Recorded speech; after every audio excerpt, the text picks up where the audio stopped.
Welcome to the Football Show on PLZ Soccer's YouTube channel. I'm Peter Martin, Alan Ruff, Lee McCulloch and Tam McManus are here with me, and here's what's coming up on today's show. Philippe Clement reveals why he had to sub Todd Cantwell as Rangers failed to secure a spot in the last 16 of the Europa League. I had to make a change early, what I don't like to do, but we were missing width on the right side. Brendan Rodgers admits he wanted to sign 4 quality players in the summer, and his reason for returning to Celtic was for European success. Stephen Naismith calls out Scottish clubs for failing to attend VAR meetings in a bid to improve the use of the technology. Everybody's agreed to bring it in, so we all need to work together. When there's a meeting on, when there's something to make it better, we all need to be there. Stephen Robinson reveals huge Ryan strain injury blow, with the St Mirren winger set for a lengthy spell on the sideline. So he'll have surgery on Monday. Unfortunately, he'll be out probably in the regions of 3 months. Well, that is a big blow. Never like to hear of a player getting a long-term injury. We wish him as speedy a recovery as possible. So there's lots to talk about. Let's, first of all, Destination Ibrox. Lee McCulloch, what was your thoughts? Thoughts last night, poor result, pretty poor performance overall. Rangers didn't start the game at all and they just couldn't really get going. It was a bit subdued in the stands as well, probably giving them nothing to shout about. Obviously the big talking point is Cantwell coming off, was it 28 minutes? 28 minutes? 33 maybe. 33 minutes, which is an early substitution, but potentially, well, it was the right one because the sub that come on got the goal to give him the point, but it's an early, very early in a game. You don't see it often, and I think that's the manager stamping his authority. Yeah, this was Philippe Clement's justification for taking off Cantwell. I had to make a change early, what I don't like to do, but we were missing width on the right side, and we were missing depth also because we didn't have running players behind the defence there, or being high enough in position. I gave that message a few times to Todd, but he was coming into the ball all the time, so that's why I made the change, and to put Rosin, who's more that profile. Big call. Rangers fans weren't happy with it. I was gobsmacked by it. Ruffy, what did you make of it? Well, I think the manager's explanation is there for everybody to get your head round. Yeah, you take it on board, but I think it's a two-part thing. He's obviously no doing what he's been told, and I know you're going to say the wee Pirouette thing he did, no, it cost the goal. I think that just lumped onto what they're obviously discussing at the side. Look, he's not listening to what we're doing, and he does that wee Pirouette, loses the ball, they go up the park, and they score, and it's just get him off. You know, yeah. I think basically the manager's come to the decision. If you're not going to listen to what I'm telling you, then you're not going to win the part. It's the same as Lee said. If you're going to listen to the instructions you get before you go in, then you're going to suffer the consequences. Okay, no player is ever happy at that. I think, Ruffy and Lee make a really good point. Manager lives or dies by his decision, his team selection. It surely can't just have been for the pirouette, because even when he loses the ball 20 yards away from their box, there's still a long way to go before they eventually get it up to the other end of the park. I think that was just, I know what Ruffy's talking about, I think it was just a culmination of, he didn't start the game well. And I think the managers clearly wanted him to stay wide and give the team width. He was coming in the park, into pockets, which obviously wasn't the instruction from Philippe Clement when Rangers get the ball, to make the pitch as big as possible and stay wide. And he's pulled them off. Personally, I don't think it was the right call. I thought that he could have took Lammers off and moved Cantwell into central and then moved McCausland wide. I think the boy Lammers is really, really struggling at the minute. I think he's under serious pressure from the supporters, and I've been in situations where you're playing with players and the fans are on their back, and it just filters into the team, it filters into from the stand, and it becomes a bit of a poisonous situation where there's just one guy getting it tight, and he's getting it tight for the Rangers fans at the minute. So, in my opinion, I thought Clement could have took Lammers off and moved Cantwell central and then put McCausland wide, but he's paid to make these big decisions, and as Lee said, McCausland come on, done really well and scored the goal, but I think there was one or two other candidates who I would have maybe taken off before Cantwell. Yeah, here's where I don't agree with you. Although it's his call, and I think the manager's got to be ruthless because it's his neck on the line, he wants to make a big impression. Lammers, it's just not working out at the moment. The fans are on his case. I agree with Tam. I'd have taken him or Cifuentes off You mentioned that it's justification because of McCausland coming on and making a positive impact, but the whole team didn't make a positive impact. They lost a gilt-edged opportunity to get into the next stage of the Europa League, so they failed. I thought the team were really, really poor. Lacked creativity until a young boy came on and tried to give them that width and had a go at players and lifted the crowd, but ultimately it failed. One guy having a positive impact for one goal is not the overall picture here. The overall picture is they failed, and now they're just facing a situation where they've got to try and go to Betis and win, and I can't see that, Lee. I don't know about you. It'll be difficult, that's for sure, but I would never say never. I really wouldn't. I'd never say never if you were playing with Barry and the rest of the crew, but not this crew. No, I think it's... Look at the last two games Rangers have played. Aberdeen away and the game the other night. They've drew the last two games. So if they get beat, it would have been much worse, put it that way. But the performance all night wasn't great. It took a young boy to come on and get the goal, score the goal, and give a little bit of energy and positivity to the team.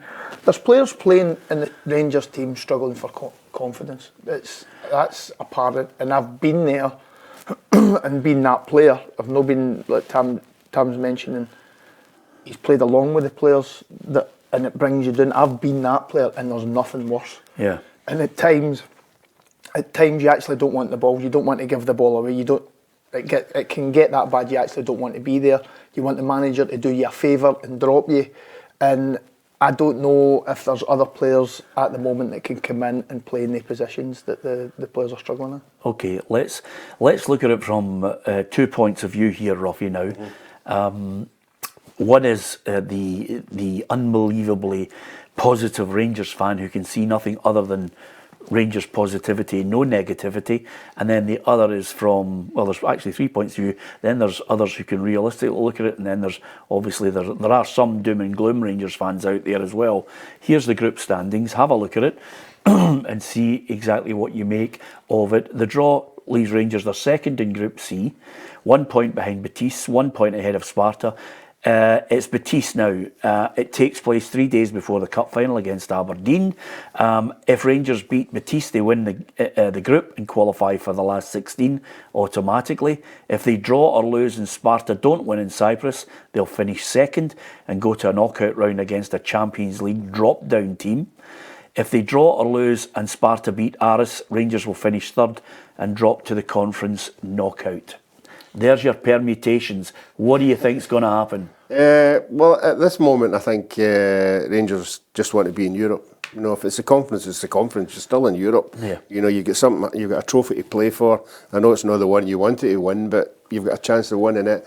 I just think last night, you know, after the game over there, you know, everybody was saying, "Oh, it was Bale. The team were struggling." Blah blah blah.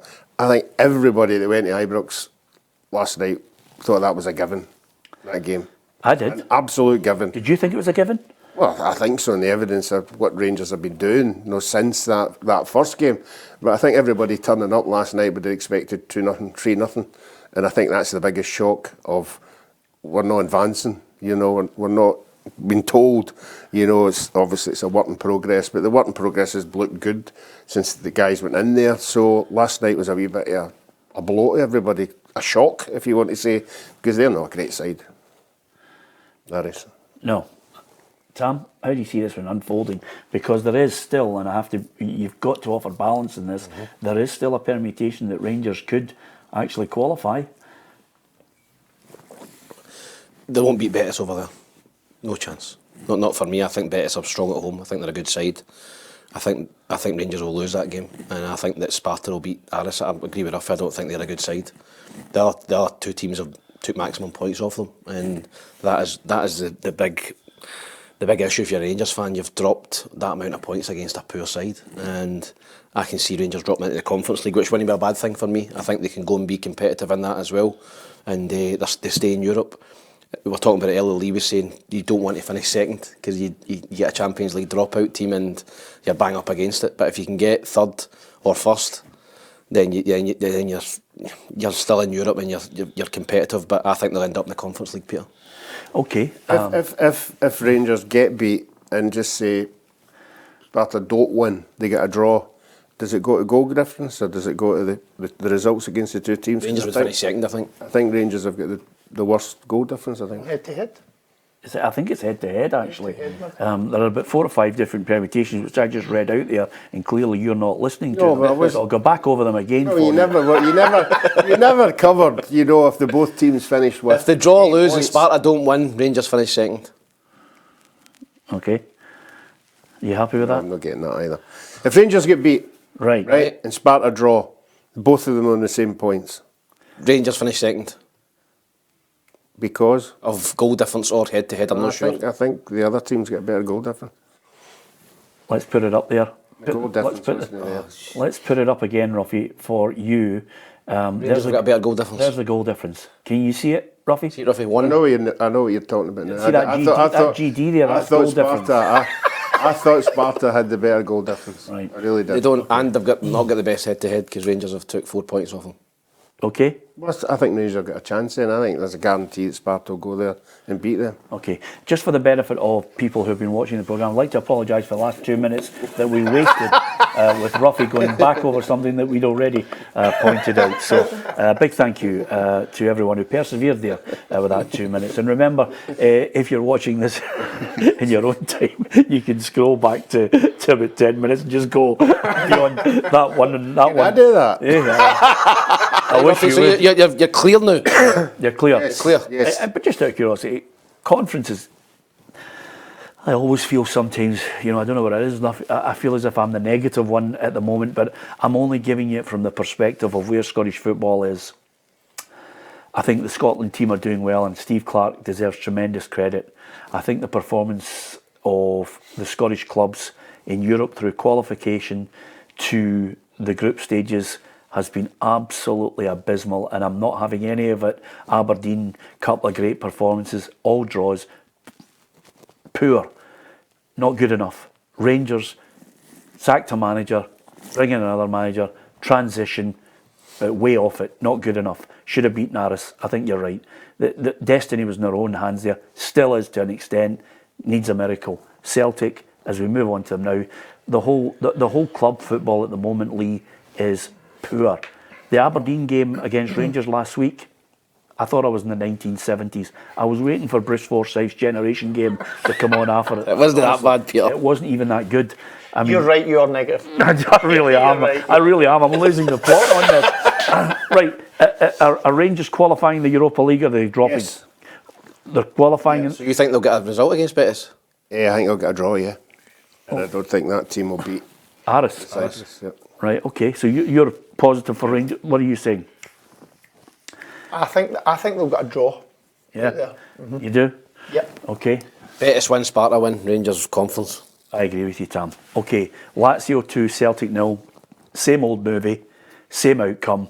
And of course, the other thing which we mentioned on this programme, and I like to mention to a lot of people because we say it on a regular basis here, we'll give you opinions, some you like it, some you don't.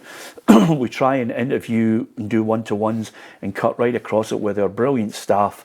And we try and give you as much variety as possible. You have a choice, and we always mention it, Tam mentions it as well, we'll do it as a Christmas t-shirt. If you want just pro-Rangers and pro-Celtic all the time and propaganda, this is not the show for you. There's Club TV, and the reason why I mention that is because, quite simply, we try to be positive and talk the game up. We want people to go to the game. We mentioned, and I told you at the start of this campaign, that Brendan Rodgers came in and wanted 2 or 3 quality players. He didn't get them. And now Brendan Rodgers has suddenly come out and said he wanted 4 quality players. They didn't get them. So we can be caned every week, we can be barred every week. As long as we're trying to offer as honest opinion and as balanced an opinion as possible, I'm happy and content. Brendan Rodgers has already admitted he wanted those players.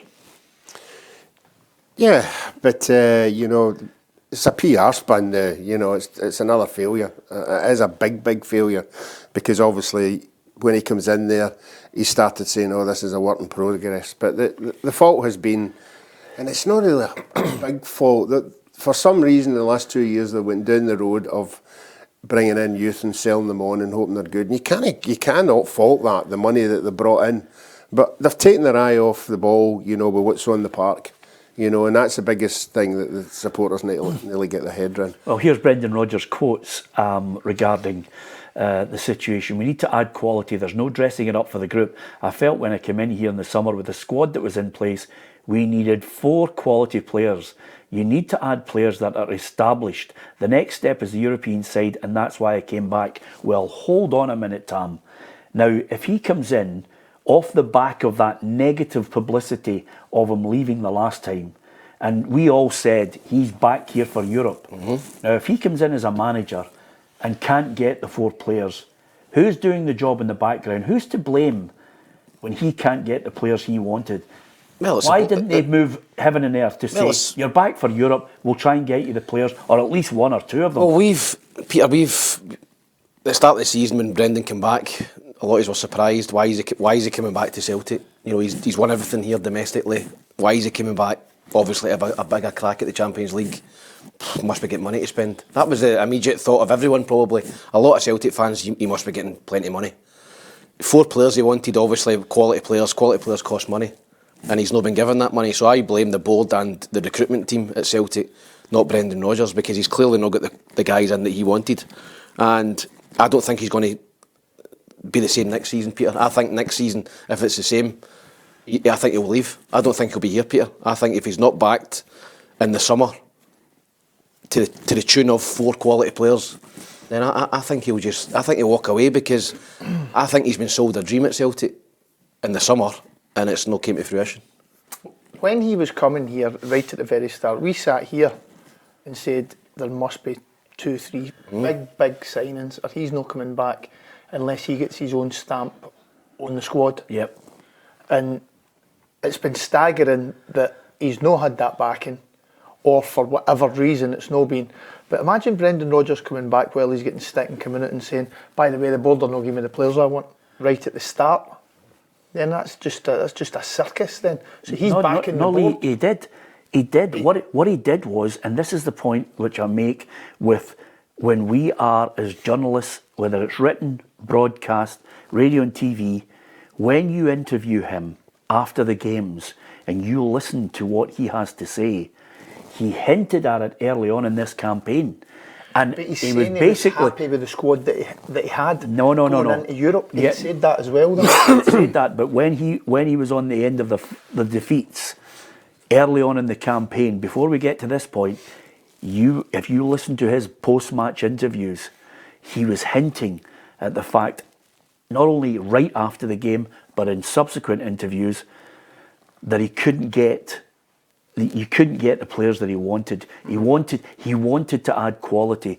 Sometimes it's better to listen to a manager and watch how he carefully places his words, so that you get an insight into what he's trying to tell you without having to come out and say, by the way, I wanted 4 players, and that's what you need. That was my point. Well, now he's at it, and they're out, and they're well out of it, Exactly. and that's the excuse. And as Ruffy says, that's the spin of it all. But why wasn't he given that? They had £72 million in the bank before he even kicked a ball.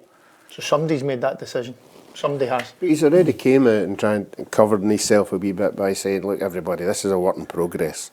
And it depends who all buys into that. It's a work in progress. He's inherited a team that won the treble. I know, but he's trying to convince people that this is the way ahead. This is a work in progress. I'll get it right. But he's not going to get it right if he doesn't get the money to buy the quality Remember players. he says he was the projects, you need to stop signing projects. We need first team ready players. He said that, 3 weeks ago? Yeah. And there's not been one of them really come in. He's won 4 of his last 23 Champions League games. I think winless in the last 15, 12 defeats, 3 draws. They've lost all 7 of their away matches against Italian opposition. And you're in a situation now where the fans are basically paying top drawer to hear the Champions League theme, a big roar, and then lose. I sense that the Celtic fans are getting really fed up with it now, Peter. I get a sense of that from speaking to people, from reading things. I think the Celtic fans are getting really, really peeved with the money that they're investing into the club, whether that be season tickets, strips, whatever, going to Europe. They charge top dollar for Champions League games, particularly at Parkhead. and they're going out and they're seeing a team that's miles out of depth, and they're sitting and they're looking and they're going, well, we've got that X amount in the bank, and we're signing guys for £2 million. Fans don't want to hear that, do I know. It's like going into going to the OK Corral and going into a gunfight with a water pistol. Yeah. They'll get the Champions League Celtic with the players that they're signing. They're no good enough, and this is just going to continue, Peter. They're going to probably win the league this season. They're going to get into the Champions League next season. They're going to get battered again and maybe pick up a couple of points, and then it's like a repeat cycle every single season until Celtic actually invest proper money into the team. The other thing I was going to say to you now, can I counter that? And again, we've got to try and offer the same type of balance. There are two things that I think. I don't know any Celtic fan that's saying to the board, spend 15 million, spend five, get 4 or 5 players on huge wages and spend 10 and 50 million. They're not saying that. They're saying exactly what Brendan's saying. Give the team 2 or 3 bits of quality who are maybe a guy at 30, 31 who's not going to sell on, who's maybe that experience, who's come from Europe or maybe from England and said, come into this team and show them. Lead by example and add that wee bit of quality. Go and get a player who's still got a trick that could maybe open up the defences. That's what they're asking for. And the other aspect of it, which I think Brendan deserves credit for, Ruffy, is I can see the way he's trying to get that side to play. I think in, at least 4 or 5 of the games, apart from Atletico when they obviously... or a man sent off. Feyenoord, they get 2 men sent off. But I could see the way they were playing, that he's having an impact on how to play European football. The problem with him is, you get Immobile, who's at the tail end of his career, just rolls Scales, rolls him, and uses all his experience. Next minute, the ball's in the back of the net. You need 2 or 3 people who can make a difference. He wants them supplemented with these projects, one for the future. Well, this is the thing that the Celtic supporters will be hoping, that he's identified that, and the board have identified it as well. They've went down the road tapping into Japanese football and Korean football, and they're better than what we've got here, but you've got to move on a level. They're definitely not good enough for European football. That's apparent when you see them playing. So the point you've got to make is, how many of that Celtic team are of European quality? 2. 2. Well, you're at 2, right? Atati and Kyogo. Is anybody going to add anybody else? Cal McGregor. No, but he's not from. You're talking about those. He's not from Korea and Japan, is he? No. So. Maeda. Maeda. I'll take Maeda. Yep. It's just like that scene even for the Romans, isn't it? What have the Romans ever done for us? No.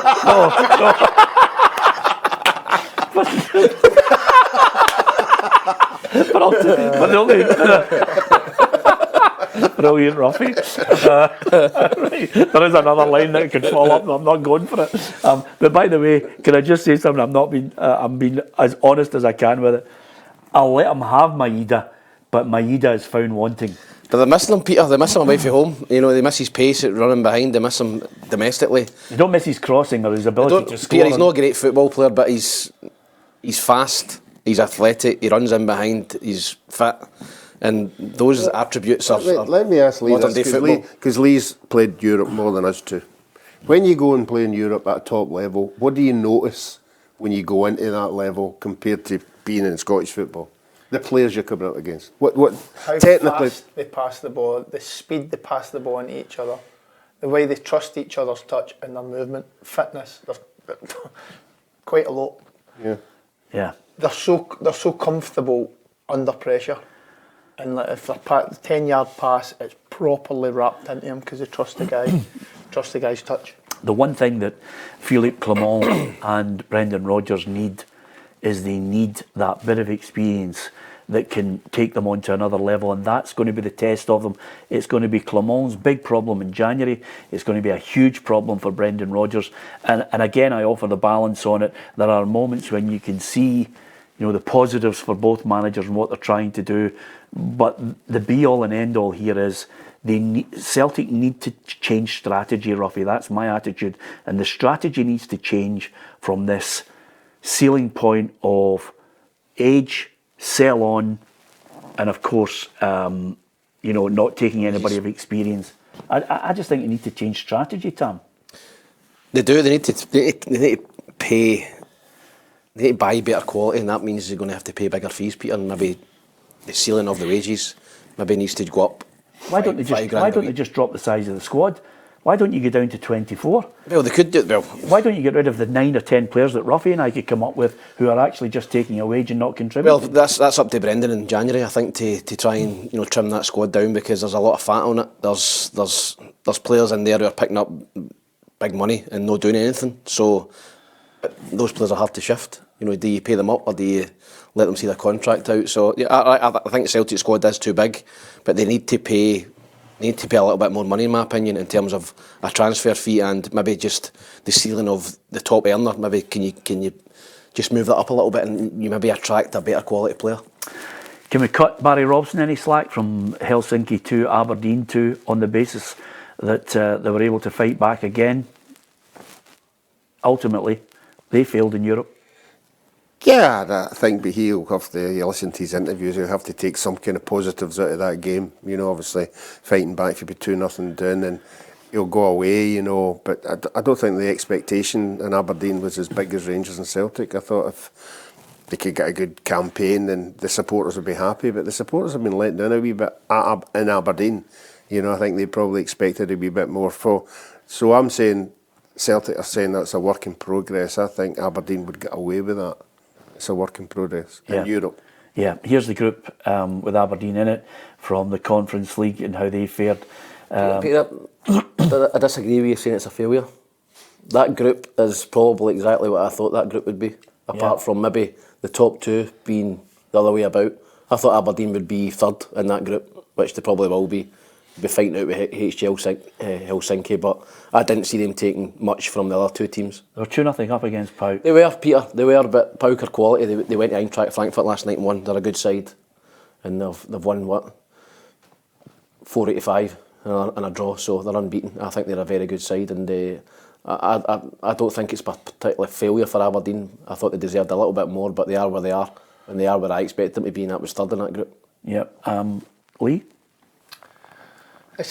You could call it a debut season. A lot of the players that have played with Aberdeen have never played in Europe before. Yeah. Barry Robson's never managed in Europe before. Their home form hasn't been great. They've threw away leads in points in the last couple of minutes in matches. Do they deserve an even greater cut of slack on the basis that even Barry knows playing Thursday and Sunday is killing them? Absolutely, for me. You were part of that. Hearts that really killed yours at the start. That's probably part of your downfall.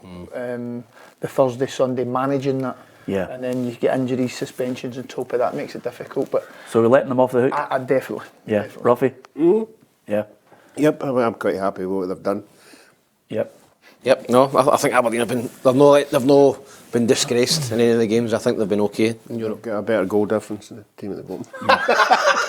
Yeah, don't forget they've scored 11 goals in Europe this season. Don't forget there is goal difference in the group standings that we feature. It's the first time Ruffy's actually noticed them. Here's the Scottish Premiership fixtures, barring of course the weather along the way. It's Kilmarnock against Hearts, Livingston, Ross County. I think there's pitch inspections that will be coming fast and furious over the next 24 hours. That's certainly one of them. Motherwell, Dundee, St Johnstone against Celtic, Hibs against Aberdeen, and Rangers take on St Mirren. And the point I'm about to make to each and every one of you, as ever, give us your thoughts. Aberdeen fans, what do you make of it? Are you happy with it? Are you happy with the way the football's going? Are you happy on the back of that battling performance against Rangers last week? Give us your thoughts on that and how you see the rest of the season going. Can you see exactly what Barry Robson's trying to do? And Celtic and Rangers fans out there, Brendan Rodgers, Philippe Clement, decisions that they've made, where they are in the European competitions. Give us your thoughts. We'd love to hear from you. So, St Johnstone against Celtic. Celtic back to domestic football. Ruffy, before this year is out, there's a lot of games now coming fast and furious for them. And Brendan will know he's got to try and get his side totally tuned in now to trying to maintain a gap over Rangers. Yeah, well, the expectations of you go up there. It depends how much he shuffles the pack. But at the end of the day, we saw St Johnstone losing goals very easily. I think the same will happen. I think they'll have to wear St Johnstone down. You know, obviously, you know, it used to be, it was difficult to go up there and churn out a result, but I think eventually Celtic will beat them. Yeah, it's that. The other thing about it, which is key to this, is although Brendan is mentioning the fact that he wanted 3 or 4 players, he will also be aware of the fact that when you're domestically trying to win the title again, and the riches that await the title winners in the new European format next year, you'll also be aware that the last thing you can do is absolutely blow out of the water players that you know are just not contributing, not good enough. You don't rate them. No, definitely.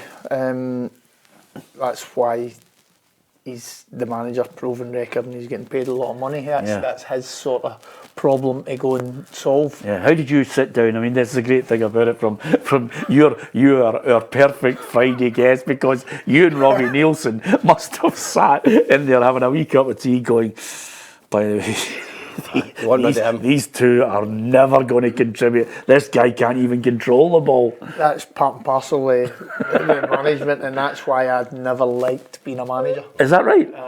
To sit people down and say, listen, you're free to go and do whatever you want to do. Our kids that 16-year-old have played all their life, and it's like, I don't think you're good enough to be pro out in the real world. Yeah. You know, that sort of, anyway, didn't sit with me.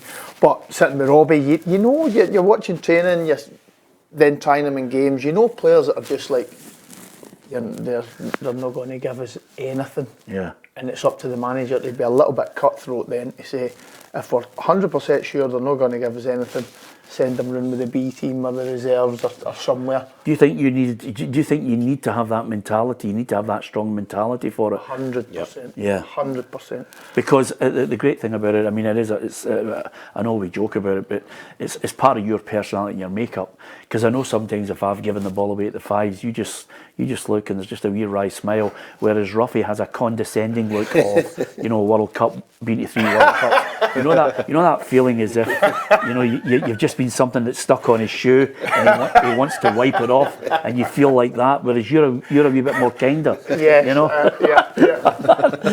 would like to see that. Oh, you're okay. Don't worry, it's coming. Yeah. And reverting back to the good old days, you know, way back when I was at Hibs, and it came to the end of the season, you know, for people getting Pat Stanton used to bring everybody in at a Pacific Day, and we all used to just go in the park, like 15 aside, not just a wee bounce, just having a carry on, and then Tom McNiven would come out and go, shout out a name, and you knew that name, called up to get bin. So there was guys used to hide behind the wall.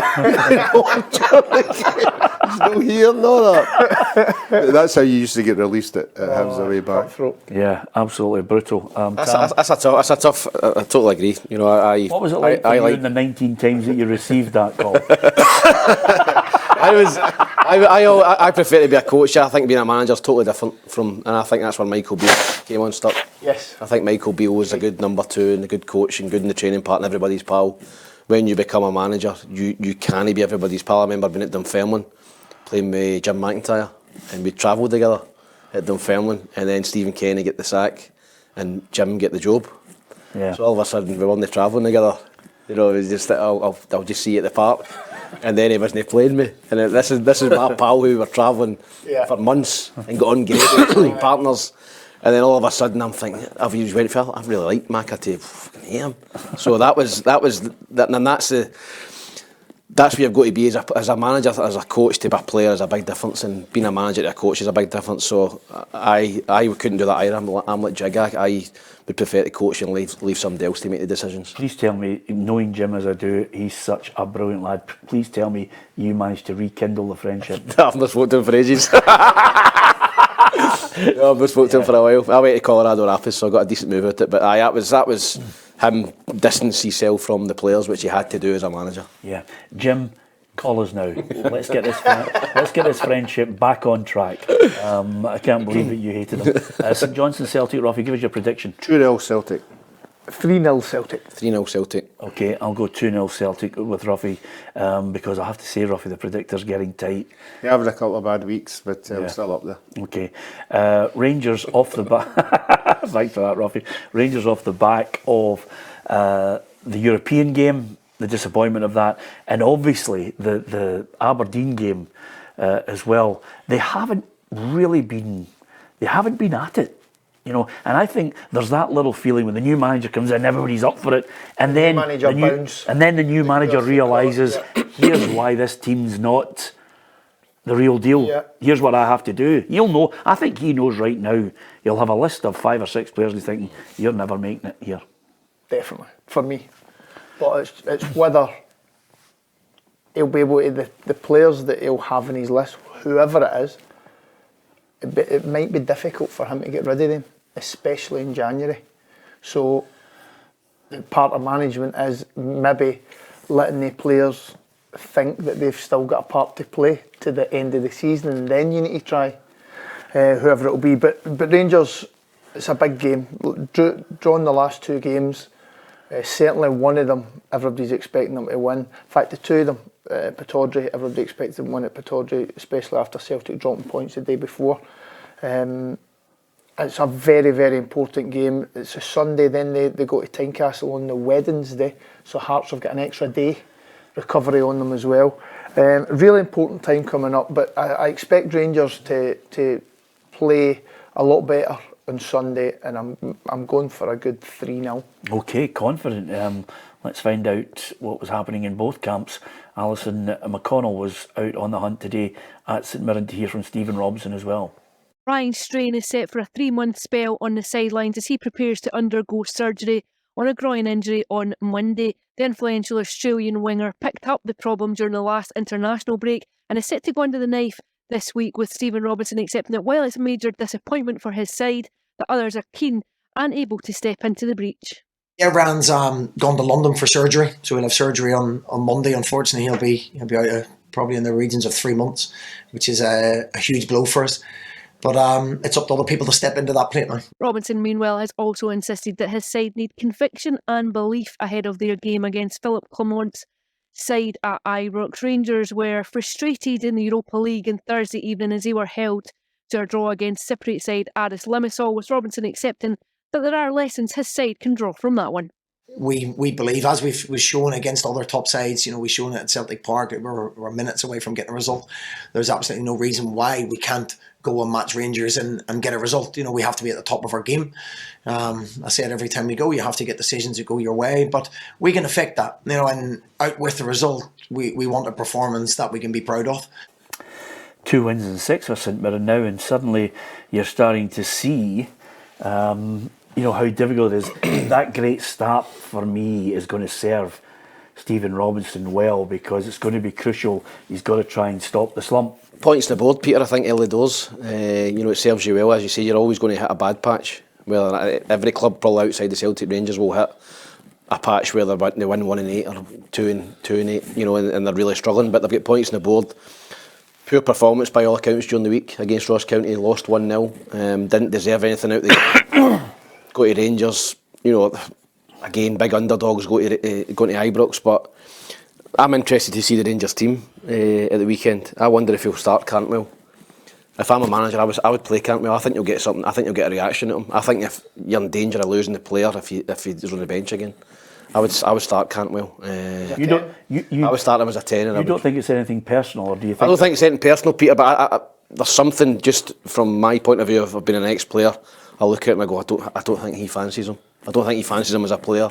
I don't know what he's like in the training ground, Cantwell. He might be a good lad. I don't know, but I just don't think he's his type of player, Peter. And I think if he drops him and doesn't start him against St Mirren, you might end up losing him completely. I would play Cantwell in the 10 because I think he'll be smart and he'll be hurt from getting hooked.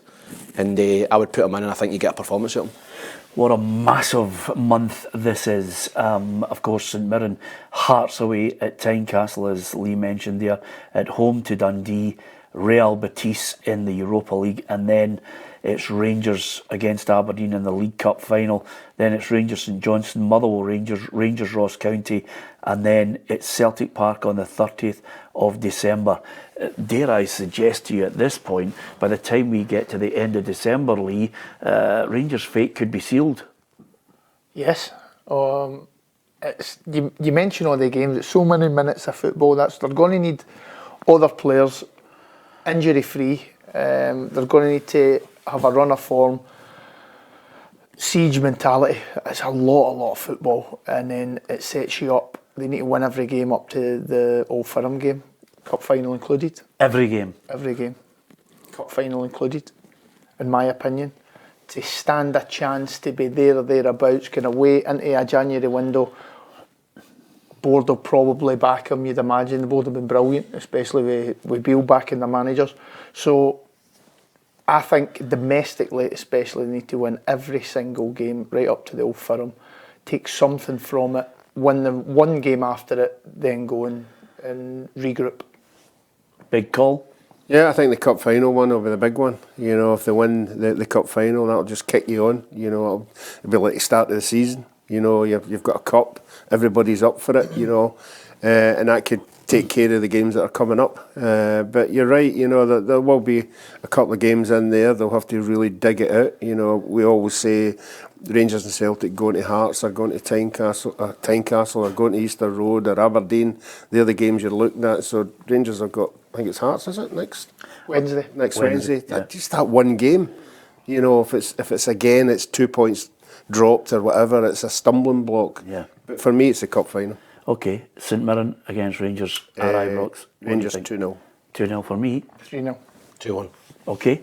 I've been speaking to a couple of Hibs players in the background who basically have said to me, like him, like the manager, like his coaching staff, like the way we're playing football. This guy's the real deal. Yep, and I'm hearing the same, Peter, from what I'm hearing coming out Easter Road as well, that it's a happy camp at the minute. You know, the boys are enjoying training, they're on a decent little run at the minute.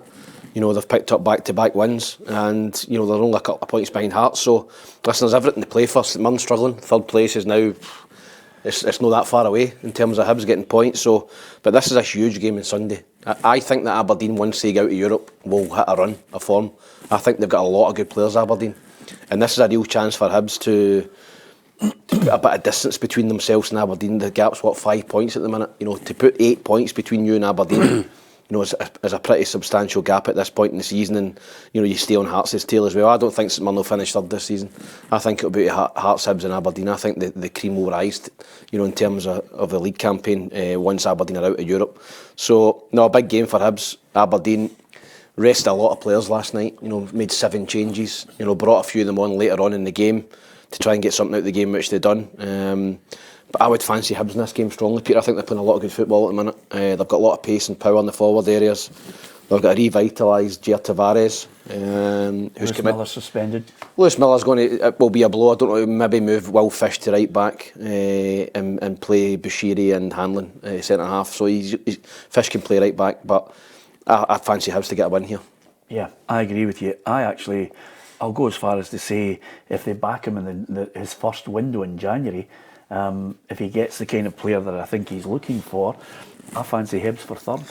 Yeah, Peter, I tipped him at the start of the season to finish third, but I was rethinking it after the first couple of weeks of the season under Lee Johnson. But change of managers come in, change of mentality, I think, at Hibs, and I think you're right. I think Hibs in the forward areas have got a lot of quality. I think they need to strengthen central defence, they need to strengthen the full-back areas and maybe a central midfield player. But if they get 3 or 4 quality players in, I don't think they'll be far away for third. Yeah, I'm adopting, I don't know if you're going to adopt this, Lee, I'm going to adopt the Tam McManus roller coaster attitude to things.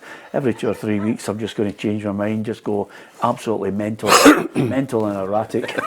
If he's under pressure, if he gets beaten Saturday. Having slaughtered Hibs. You did have a go at Hibs. A little bit. But by the way, I've now watched them, and every time I see them in the flesh, or indeed I can see the way they're playing football.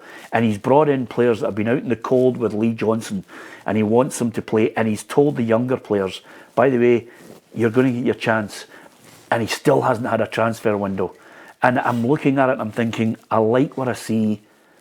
If he can keep this going and he can suddenly get a couple of players and a good bit of backing, I think they'll win 2-1 against the Dons. I think it's a massive game, we all know that.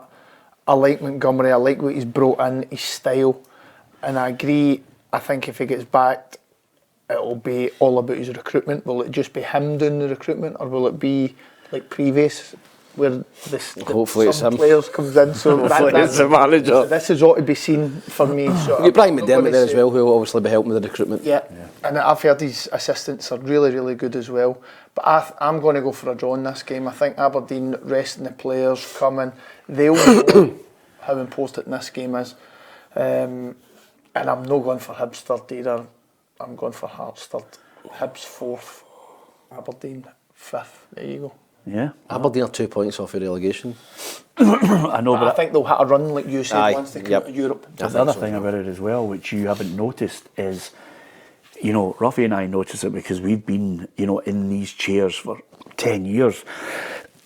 And what we have noticed is you go through that period when you make a new signing and it takes that person a wee bit of time to offer an opinion. And then slowly but surely they get into it, they feel comfortable. How long has Jig been in for?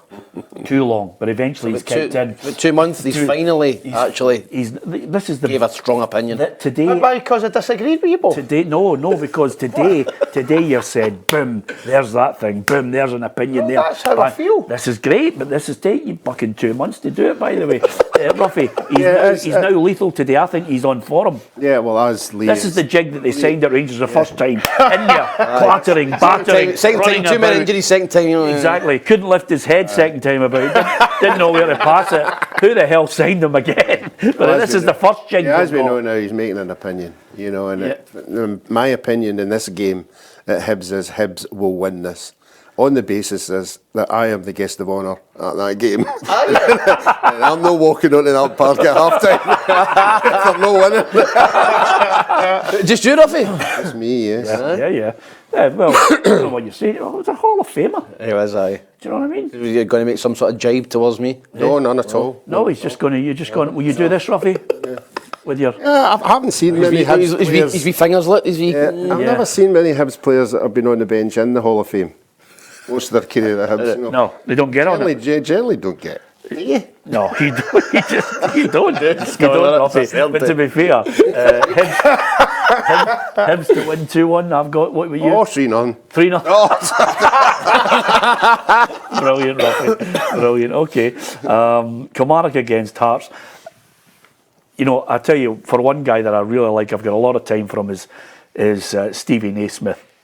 He's got a lot to say, and I think, you know, he's come out with all guns blazing in the last few days. So it's Kilmarnock against Hearts. Our man Adam was on the trail, first of all, into the Rugby Park camp.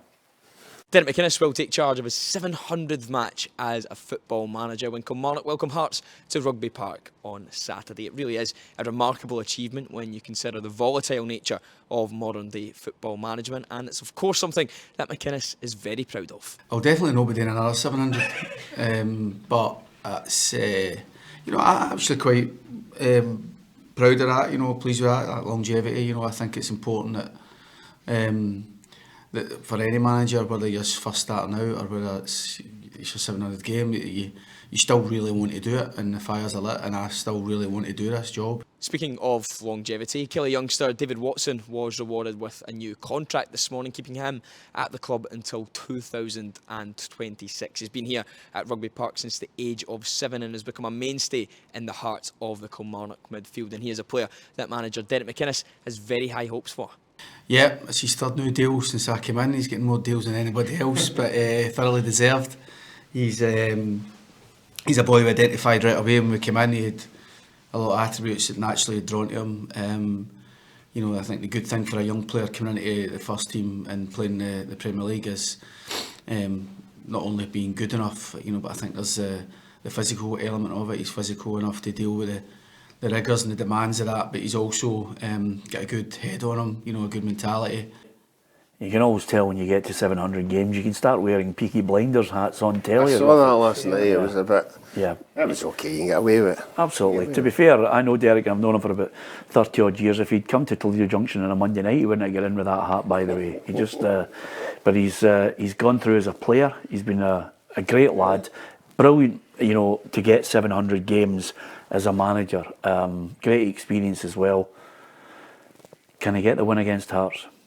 No, I think Hearts are on a wee bit of momentum just now. Yep. You know, I think obviously boys coming back and helping Shankland out with assists and goals.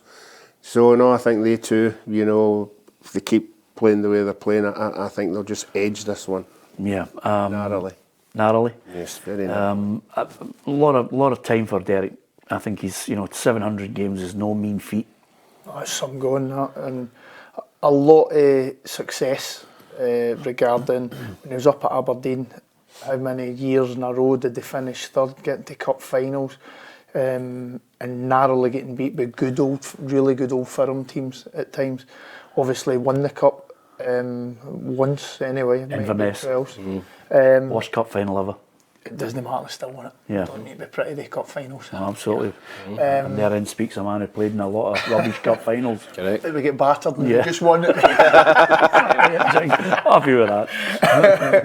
But then, no, Derek McInnes is a good career as a player and went on 700 games, some going, and he's doing really well at Kilmarnock this season, I think. Yeah, absolutely. And what about the Hearts camp? Adam was there at the Oriam. Hearts will look to make it 4 consecutive Scottish Premiership victories for the first time in 5 years when they travel to Rugby Park to take on Kilmarnock tomorrow. Now, managers have been quizzed all week about potential changes to VAR, including a sin bin function, as well as increased communication from referees to fans inside stadia. But the main change that Hearts boss Stephen Naismith would like to see concerns the clubs themselves and not the match officials. I'm a guy who wants VAR. I want it to be there. I understand with anything new, it takes time. There's loads of teething problems. I've been really frustrated this season. I think we've been hard done by one of the most by it. We've brought it in. Everybody's agreed to bring it in. So we all need to work together.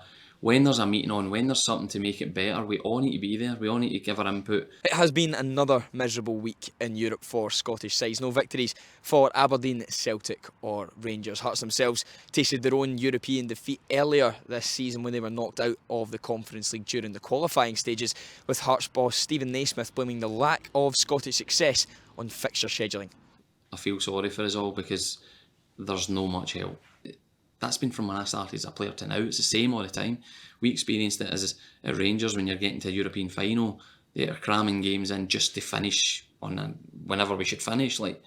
Until something like that changes, I'm not going to sit here and criticise any team in Europe when I know how difficult it can be. Well, Stephen Naismith, like everybody else, just needs to go to their chairman, their chief executive, the owner, and say, by the way, any chance you can go and tell the SPFL what to do?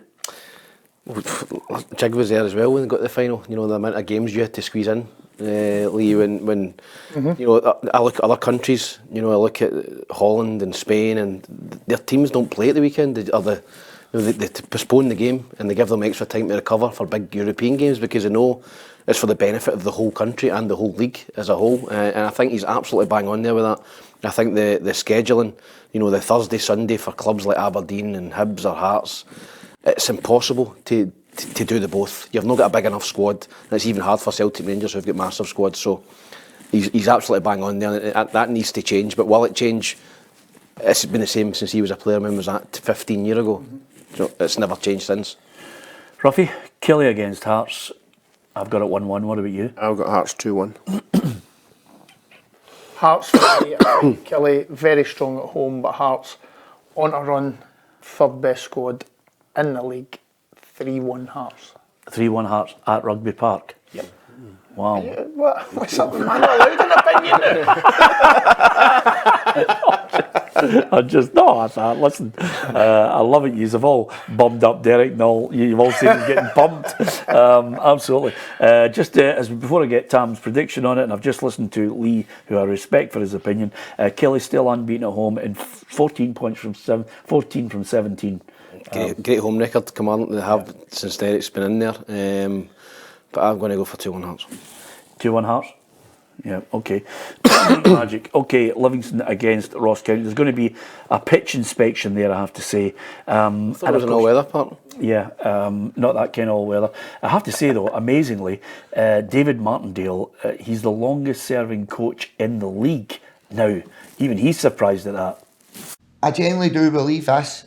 I think it's the first year I've been in a relegation battle in the Premier League. But you know what, Jamie? That's testament to the staff and the players at the club and who have been at the club. So I think we've been punching well above our weight the previous 5 years. And I know 100% I've got more than enough to keep us in the Premier League this year. And I think there's a lot of twists and turns to come in the Premier League season. Well done to David Martindale. I've got a lot of time for him, Ruffy, but it's 6 consecutive defeats. Yeah, and I think he's not. I can get where he's coming from the way he's talking, because he's telling everybody the budgets and all that, blah blah. But it's the first time he's been talking sort of not defeatist, but he knows that from now to the end of the season is going to be one almighty run, and I can't see them getting out of that bottom two. So I think the best place would be playoffs and taking his chance there. Yeah, and now talking about managers who are getting a jump, Derek Adams, Ross County. It's nuts, isn't it? It's the same players, and then a manager leaves, new guy comes in, you get the bounce, and then the players start to go back, resorting to type, don't they? And that's where you need the transfer window open back in for your board if you're going in as a new manager. So I'm with Ruffy. Livingston, they've been brilliant the last 5 years, whatever. They've got a tremendous manager. I think bottom two for them. Yeah. Whether it'll be bottom or get into playoffs, I can't see them being any higher. Okay, Livingston nil, Ross County nil. What's you going for? 2-1 to Ross County. Ross County 2-1. 1 each. Okay, Motherwell against Dundee. Our man Patrick Mullen is on the case. It's Motherwell versus Dundee this weekend here at Fir Park as Stuart Kettlewell's side look to end their 10-game winless run. They will take some confidence heading into this one after that 1-1 draw against Celtic last week, and Stuart Kettlewell wants his side to build some momentum heading into the remainder of the year. But I thought that we showed an unbelievable level of concentration against Celtic, and I need that to continue. The players need that to continue. The football club need that to continue, because ultimately we do want to amass as many points as we can and try and see if we can start moving up a few places in this league. And the only way we'll do that is by that standard that was set, but trying to find a consistency in that as well. The big news though for Motherwell fans is that Kevin Van Veen, last season's top goal scorer here at Fir Park, has been granted permission to return to Scotland after a troubled spell in the Dutch league. Stuart Kettlewell said nothing yet had changed, but they were looking to add further options in January. We sit just now for what I'm led to believe is Kevin's been granted permission to come back to Scotland. I think his girlfriend's due to give birth any day now, and that's literally where that is. We're active in all fronts to try and see if we can maybe strengthen our group and see whether we can add one or two in January. That's always the case. Everyone will tell you the exact same. But I think Kevin's situation, probably looking at it off the back of last week, is a bit complex in the very nature that he's a Groningen player. He has been granted permission to come home and all the rest of it. So I think probably just right for me at this point just to kind of let that one settle. Yeah, I think it's fair to say they just need to make sure that Kevin Van Veen doesn't leave the country again. Well done to Patrick. It's always good to wear a new coat when you're doing your piece to camera, Ruffy. Yeah, there's not very often your mum will like you alone. So Motherwell against a Dundee side sitting 7th. This is a tough one to call as well, Lee, isn't it? Motherwell done really well at Celtic Park last week for the first time in I don't know how many, 7-8 games, whatever it was. Dundee forum team, you would say. Tight game. Motherwell need to get a win. They need to get a win. And I believe they will get a win. Oh, you've been honestly. This is the best you've played since. Thanks very much, Peter, He's thank been you. magnificent. This has been good, honestly. Thanks. By the way, can I just say Thanks, Tom. tonight we'll be taking the yellow jersey off him for the first time in about 2 months. He's been absolutely brilliant. Motherwell to edge it 2-1 for me. Draw, 1 each. Ruffy. Motherwell 2-1. Yeah, okay. Scotland will find out the Euro 2024 group tomorrow. It's going to be great, Ruffy. Can't wait. Great, it's always exciting. It'll be exciting for the players, that hope we get a favourable draw. But just being there tops it for me. Yeah, absolutely. It'd be fantastic if we could all get You out. playing the Euros, Ruffy? And I just went to World Cups, didn't I? Euros are just Who cares? Absolutely. Just that's Ruffy's way of saying just a wee diddy tournament there. But we'll be. It'd be great if we could all go there. Lee, if you keep this up, by the way, you're first on the bus. Honestly, Brilliant. I'm going to keep it up. see when this is done tomorrow, is this where Scotland will play as well? Did they tell you? The whole shebang. Aye. Brilliant. Can't wait. 5:50. Booking flights and all that. 5:50 now. Yeah, this is the pressure of it all. Absolutely. Listen, hopefully you enjoyed the programme. There are what? We get through every country in the blinking year. I forgot we're getting a bus on a motorbike. Ruffy, Dumb and Dumber. is there any chance you could not let the cat out of the bag? Somebody saying, why are we getting through Istanbul? And we probably will. Anyway, as long as we're there. Apart from anything else, hit the subscribe button on our YouTube channel. Come and join the football family. You'll get opinion. Some of it you'll like, some of it you won't. Of course, you will get opinion on all the clubs and all the hot topics. If you, of course, are slightly critical of that, you just want your club and propaganda, we always say this is not the show for you. You can go and listen to Club TV and everything's rosy in the garden. But as you can see today, Tam McManus, as ever, on blistering form. Ruffy on the kind of form that means that he's going to Easter Road for a starter, a main course and a suite before receiving the adulation of the Hibs fans. And Lee McCulloch, star man of the day. Can't ask for any more than that from him. We've waited long enough. Thanks very much to you for joining us. Thanks for listening and watching. And you can keep right up to date across all our social media for all the reaction from the managers and players as well over the weekend. And we'll be back on Monday. See you then. Big Jig's the man.